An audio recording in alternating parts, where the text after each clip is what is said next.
La promesse n'a absolument rien à voir avec la loi, mais s'accorde de préférence avec la vie. Salut à tous et à chacun, merci d'être là encore une fois. Notre séance d'aujourd'hui porte sur la promesse. La forme spécifique de tout l'évangile est la promesse. La promesse que Dieu donne dans la parole et fait prêcher. La dernière période du monde est le règne de la grâce. Nous lisons dans la Bible en Romains 5, verset 21, afin que comme le péché a régné par la mort, ainsi la grâce régna par la justice pour la vie éternelle, par Jésus-Christ notre Seigneur. La grâce règne dans la parole uniquement sous forme de promesse. La grâce n'a rien à voir avec la promesse et la réquisition de la loi. Donc, la parole de cette grâce ne peut être qu'une parole de promesse. C'est pourquoi Spharis et Epanglia forment une unité indissoluble.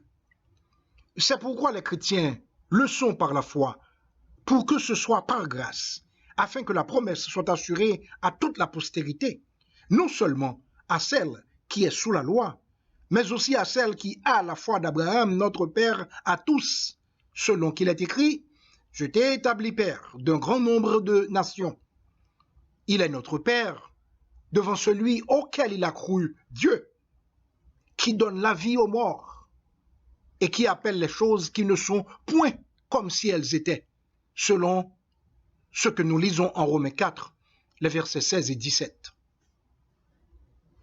Car à cette fin, le Christ est le médiateur de la nouvelle alliance, afin que nous recevions la promesse de l'héritage éternel.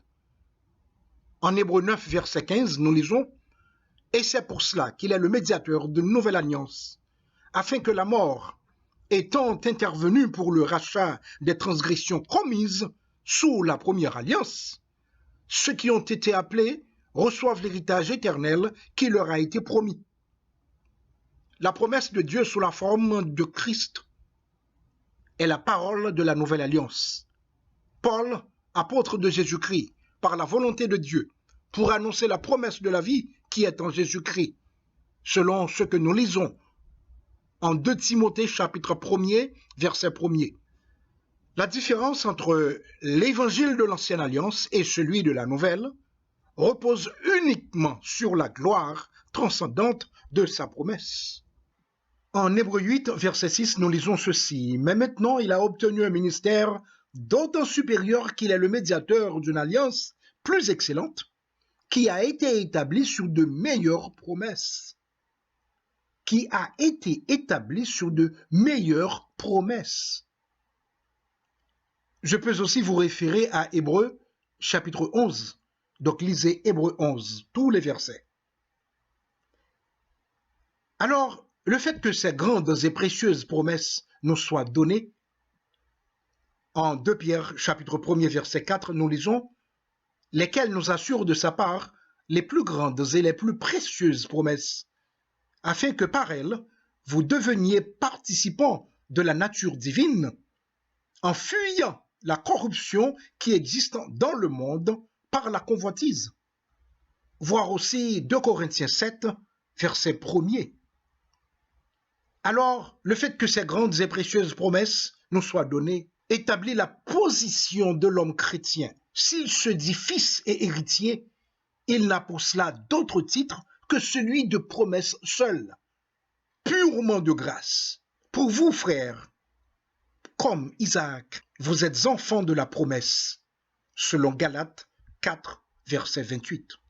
Voir aussi Galates 3, verset 29, Romains 4, verset 16. Cela est la façon dont Dieu lui-même, pour lui-même, efface nos transgressions et ne se souvient plus de notre péché. « Et je ne me souviendrai plus de tes péchés, dit l'Éternel des armées. » Selon Isaïe 43, verset 25. Isaïe 43, verset 25 est la substance de la parole de promesse dans le Nouveau Testament et qui confirme celle de l'Ancien. Merci d'avoir été là et béni soit Dieu, le Père de notre Seigneur Jésus-Christ, qui nous a bénis de toutes sortes de bénédictions spirituelles dans les lieux célestes en Christ, nous ayant prédestinés dans son amour à être ses enfants d'adoption par Jésus-Christ, selon le bon plaisir de sa volonté. À bientôt.